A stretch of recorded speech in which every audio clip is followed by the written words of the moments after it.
যে সিট খুঁজতে হয়, বিমানের মধ্যে আপনাকে সাহায্য করার জন্য বিমানবালা আছে। বিমানের মধ্যে আপনাকে সাহায্য করার জন্য কি আছে? বিমানবালা। বিমানবালাকে বোর্ডিং পাশে দেখালে সুন্দর করে সিটে বসা দেয়। সিট পাইছেন, সিটে বসেছেন, সিট বেল্ট কোমরে বাঁধতে হয়। প্রত্যেক সিটে সিট বেল্ট আছে, ওটা কোমরে বাঁধতে হয়। ওটা অনেকে নতুন নতুন বাঁধতে পারে না। বিমানের মধ্যে টেলিভিশন আছে, দেখা যায় যে এইভাবে সিট বেল্ট বাঁধেন কোমরে। একটু পরে মাইকে ঘোষণা দেয়, দয়া করে আপনাদের ব্যক্তিগত মোবাইল গুলো বিমানে বন্ধ রাখেন। বিমানের মধ্যে ব্যক্তিগত মোবাইল গুলো বিমান যখন চলে চালু করতে দেয় না। তাহলে বিমানের মধ্যে 4-5 ঘন্টা বিনোদন করবেন কিভাবে? বিনোদনের ব্যবস্থা রাখছে। প্রত্যেক সিটের পিছনে ছোট ছোট মনিটর দেওয়া আছে, ওর মধ্যে গান, সিনেমা, নাটক, ওয়াজ মাহফিল সব দেওয়া আছে। কি দেখবেন? শুধু বাটনটা টিপে টিপে দেখতে হয়। পাশের যাত্রী যাতে সমস্যা না, একটা হেডফোনও দেয়, শুনবেন। বিমানের মধ্যে ঠান্ডা লাগে, একটা কম্বলটা গায়ে দিবেন। অনেকে কম্বলটা গায়েতে, হেডফোনটা কানেতে গান সিনেমা দেখতে থাকে। ওটা ওই জন্য দিয়েছে। সমস্যা হচ্ছে বিমান থেকে নামার সময় ওগুলো নিয়ে আসলে যা, ওটা নেওয়া যাবে না। এই কথাটা বলার জন্য আপনাদের এখানে ট্রেনিং এ পাঠিয়েছে। নিলে দেশে ভাবমূর্তি নষ্ট হবে।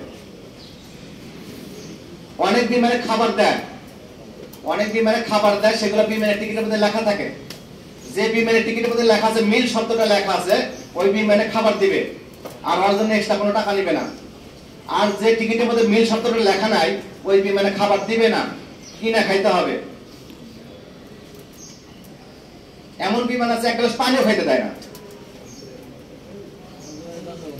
আবার এমন বিমান আছে একটু পর পর খাইতে দেয়, ফলের জুস দেয়, কোকা কোলা দেয়, 7 আপ দেয়, একটু ভাত দেয়, একটু মুরগির মাংস দেয়, ভাত দেয়। এটা বিমানের, বললাম তো, বাস স্ট্যান্ডের মতোই। ভালো বাস আছে, খারাপ বাস আছে, ভালো বিমান আছে, খারাপ বিমান আছে, লোকাল বিমান আছে। বুঝতে পারছেন? একবেলা খাবার দিকে না দেখে ওটা কোনো সমস্যা না। যে সমস্যাটা হয়, বিমানটা অন্য দেশে যা ট্রানজিট হয়, এটা বড় সমস্যা।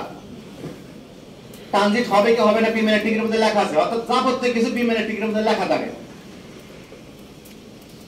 সবকিছু বিমানের টিকিটের মধ্যে লেখা থাকে। বিমানটা অন্য দেশে ট্রানজিট হবে কি হবে না, কয় ঘন্টা ট্রানজিট হবে, সেটাও লেখা থাকে। ট্রানজিট কি জানেন? 1-2 জন জানে যে ট্রানজিট। অনেক তো মনে করেন ট্রানজিট মানে তো শব্দটা ভালো না, ট্রানজিট ভালো না। ট্রানজিট মানে বিমানটা পাল্টানো, বিমান বদল হওয়া। এটা লোকাল বিমান বলে। একটা কথা বলি, আপনি ধরেন যে আপনি ঢাকা যাবেন। কোথায় যাবেন? টাঙ্গাইল থেকে ঢাকা যাবেন। বাসটা নামে যে চান্দুরা। চান্দুরা কি ঢাকা? আর একটা বাসে করে আপনি গাবতলী বা মহাখালী যেতে হবে, তাই তো? বিমানের মধ্যে এরকম আছে। বিমানের মধ্যে তাই আছে। আপনি যে দেশে যাবেন, বিমানটা ওই দেশে নামা দিবে না, অন্য একটা দেশে নামা দেয়। আর একটা বিমানে করে যাইতে হবে। যত সহজে বললাম আর একটা বিমানে যাইতে হবে, তত সহজ না। বিমান আর একটা বিমানের জন্য ঘন্টার পর ঘন্টা অপেক্ষা করতে হয়। অনেকক্ষণ 4 ঘন্টা অপেক্ষা করতে হয়, 8 ঘন্টা, 12 ঘন্টা। এক লোক এসে বলে, স্যার আমরা এক বিমানের জন্য 3 দিন অপেক্ষা করছি। কয়দিন? 3 দিন। খুব কম হয়, বেশিরভাগই হয় 4 ঘন্টা, 12 ঘন্টা, 17 ঘন্টা। অর্থাৎ আর একটা বিমানের জন্য এই সময়টা অপেক্ষা করতে হবে। বিমানের টিকিটের মধ্যে লেখা থাকে। এগুলো এজেন্সি ইচ্ছা করে আপনাকে টিকিট কেটে দিচ্ছে। যেখানে বিমানের টিকিট বেচে, আপনি গেছেন কিনা জানি না, ওরা বলে আপনি কি ধরনের বিমানের টিকিট চান, ট্রানজিটাল বিমানের টিকিট না ডাইরেক্ট বিমানের টিকিট। তখন বলে যে ট্রানজিটাল বিমানের টিকিটের দাম কত? তখন বলে যে ট্রানজিটাল বিমানের টিকিটের দাম 10,000 টাকা কম, আর ডাইরেক্ট বিমানের টিকিটের দাম 10,000 টাকা বেশি। এজেন্সি কি করবে? 10,000 টাকা বাঁচাবে না? বলে ঠিক আছে, 10,000 টাকা কম ট্রানজিটাল বিমানের টিকিটের দাম, আমাকে দাও, ওই কম দামের টিকিটটাই দাও। এগুলো আপনি হাতে ধরে দিবে, কষ্ট করে যাইতে হবে আপনাকে।